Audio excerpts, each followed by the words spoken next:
الدین الخالص. الحمد لله الذي بنعمته تتم الصالحات وبفضله تغفر الذنوب والسيئات وبكرمه تقبل العطايا والقربات. الله أكبر الله أكبر لا إله إلا الله والله أكبر الله أكبر ولله الحمد. الله أكبر عدد ما حمد حامد وشكر. الله أكبر كلما لبى حاج وكبر. الله أكبر ما سطع فجر الإسلام وأصفر. وأشهد أن لا إله إلا الله وحده لا شريك له كل شيء عنده بأجل مقدر. وأشهد أن محمدا عبد الله ورسوله خيرته من خلقه وصفيه وخليله. أدى الرسالة وبلغ الأمانة وتركنا على المحجة البيضاء ليلها كنهارها. صلى الله وسلم وبارك عليه وعلى آله وصحبه والتابعين لهم بإحسان إلى يوم المحشر. أما بعد، فإن خير الحديث كتاب الله وخير الهدي هدي محمد صلى الله عليه وسلم وشر الأمور محدثاتها وكل محدثة بدعة وكل بدعة ضلالة وكل ضلالة في النار. فأعوذ بالله السميع العليم من الشيطان الرجيم. بسم الله الرحمن الرحيم. قاف والقرآن المجيد بل عجبوا أن جاءهم منذر منهم فقال الكافرون هذا شيء عجيب أإذا متنا وكنا ترابا ذلك رجع بعيد قد علمنا ما تنقص الأرض منهم وعندنا كتاب حفيظ بل كذبوا بالحق لما جاءهم فهم في أمر مريج. أفلم ينظروا إلى السماء فوقهم كيف بنيناها وزيناها وما لها من فروج والأرض مددناها وألقينا فيها رواسي وأنبتنا فيها من كل زوج بهيج تبصرة وذكرى لكل عبد منيب. ونزلنا من السماء ماء مباركا فأنبتنا به جنات وحب الحصيد والنخل باسقات لها طلع نضيد رزقا للعباد وأحيينا به بلدة ميتا كذلك الخروج. كذبت قبلهم قوم نوح وأصحاب الرس وثمود وعاد وفرعون وإخوان لوط وأصحاب الأيكة وقوم تبع كل كذب الرسل فحق وعيد. أفعينا بالخلق الأول بل هم في لبس من خلق جديد. وقال عز من قائل واذكروا الله في أيام معدودات فمن تعجل في يومين فلا إثم عليه ومن تأخر فلا إثم عليه لمن اتقى. محترم بزرگوں، نوجوان ساتھیوں، معزز حاضرین، پردہ نشین ماں اور بہنوں، اللہ رب العزت والجلال کے فضل و کرم سے ہم سب عید الاضحیٰ کی خوشیاں منا رہے ہیں. یہ اللہ رب العزت والجلال کی جانب سے عالم اسلام کے لیے ایک تحفہ ہے. عالم اسلام کی جانب اللہ رب العزت والجلال کی طرف سے دیا ہوا ایک عطیہ ہے جو اس عظیم الشان عشرے کے اختتام پر دیا گیا، جو عشرہ، جو دن اللہ رب العزت والجلال کی نظر میں بہت ہی زیادہ اہمیت کا حامل ہے، بلکہ قربانی کا پہلا دن یوم النحر کا دن، جس دن کے بارے میں نبی علیہ الصلاۃ والسلام نے یہ فرمایا تھا کہ ما من ایام افضل عند اللہ من یوم النحر، کہ قربانی کے دن سے زیادہ اللہ رب العزت والجلال کے نظر میں، اللہ رب العزت والجلال کے یہاں قربانی کے دن سے زیادہ اہمیت کا کوئی بھی دن نہیں ہے۔ اور اس کے بعد جو دن ہے ایام تشریق، جس میں ہم اور آپ ابھی ہیں، یہ یوم النحر کے بعد کا مسلسل 3 دن، یہ وہ دن ہے جو دن اللہ رب العزت والجلال کے نظر میں ان دنوں کی بھی بہت اہمیت ہے۔ ان دنوں کی اہمیت کے پیش نظر ان دنوں کے اندر اللہ رب العزت والجلال نے خصوصی طور سے اپنے ذکر کا حکم دیا۔ اسے تشریق اس لیے کہا جاتا تھا کہ پرانے زمانوں میں جب فریز اور اس طرح کا سسٹم نہیں تھا تو گوشت کو لوگ دھوپ میں سکھاتے تھے، اسی لیے اس کا نام تشریق رکھا گیا، ایام التشریق۔ ان دنوں میں لوگ گوشت کو سورج کی گرمی میں سکھاتے تھے۔ تو اللہ رب العزت والجلال نے جو آیت میں نے پڑھی اس میں اللہ رب العزت والجلال نے یہ حکم دیا کہ وَاذْكُرُوا اللَّهَ فِي أَيَّامٍ مَّعْدُودَاتٍ، کہ گنتی کے چند دنوں میں اللہ کا ذکر کرو۔ مفسر قرآن حضرت عبداللہ ابن عباس کے قول کو ابن کثیر اور دوسرے مفسرین نے ذکر کیا اور کہا کہ اس میں اہل علم کا کوئی اختلاف نہیں ہے کہ ان ایام معدودات سے مراد ایام تشریق ہے۔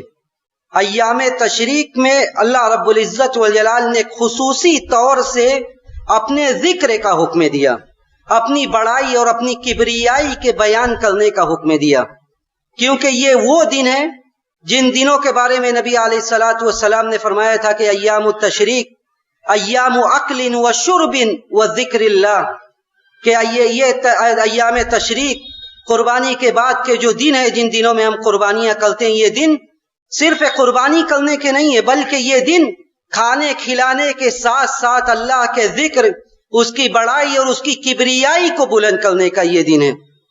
اور اسی طرح دوسری حدیث میں نبی علیہ الصلاۃ والسلام نے یہ بھی فرمایا تھا کہ یوم عرفہ و یوم النحر و ایام التشریق عیدنا لأہل الاسلام، کہ عرفہ کا دن، یوم النحر کا دن، قربانی کا دن، اور اس کے بعد ایام تشریق، یہ سارے دن اہل اسلام کی عید کے دن ہیں، یہ اہل اسلام اور مسلمانوں کے عید کے دن ہیں۔ اسی لیے اللہ رب العزت والجلال نے حکم دیا کہ اللہ کا ذکر اور اس کی بڑائی بیان کرو ان دنوں میں، کیونکہ قربانی کا مقصد اس سے بہت بڑا ہے جو ہم سمجھ رہے ہیں۔ اور کہیں ایسا تو نہیں کہ ہم قربانی کے خون کو بہا رہے ہیں، لیکن جس مقصد کے وجہ سے یہ قربانی صاحب استطاعت پر تاکیدی حکم دیا گیا تھا، صاحب استطاعت کو، اس مقصد سے ہم کوسوں دور ہو گئے۔ علامہ ابن القیم رحمہ اللہ نے فرمایا تھا کہ مقصود من الشارع من احراقۃ الدم الحدی، کہ شارع کا مقصد جو ہے، جو شریعت کا مطلوب ہے خون بہانے سے، وہ کیا ہے؟ وہ تقرب الی اللہ سبحانہ وتعالی، وہ اللہ رب العزت والجلال کا تقرب حاصل کرنا ہے۔ کن چیزوں کے ذریعے تقرب حاصل کرنا ہے؟ جذبہ کیا ہونا چاہیے قربانی کے وقت؟ بِأَنفَسِ وَأَغْلَى مَا يَمْلِكُ الْإِنسَانِ، سب سے قیمتی چیز جو انسان جس کا مالک ہے، اسے اللہ کے راہ میں قربان کرنے کا جذبہ اگر اس کے اندر آ جائے تو یہ سمجھ لیجئے کہ قربانی کا جو مقصد ہے شریعت کا، وہ ہمارے اندر پیدا ہو گیا ہے۔ لیکن قربانی کا خون بہانے کے باوجود ہمارے دلوں میں یہ جذبہ نہیں پیدا ہو رہا ہے کہ اگر وقت آ گیا تو ہم سب سے قیمتی چیز جس کے ہم مالک ہیں، ہم ان چیزوں کو اللہ کے راہ میں قربان کر دیں۔ اگر یہ جذبہ نہیں پیدا ہو رہا ہے تو معاف کیجئے، قربانی کے مقصد سے ہم کوسوں دور ہیں۔ اسی لیے اللہ رب العزت والجلال نے یہ حکم دیا تھا کہ وہ مقصد نہیں ہے جو بظاہر نظر آ رہا ہے، بلکہ لن ینال اللہ لحومها ولا دماؤها ولکن ینالہ التقوی منکم، کہ یہ قربانی کا گوشت پوشت، یہ خون اللہ کو نہیں پہنچتا ہے، بلکہ اللہ کو ہمارے دلوں کا جذبہ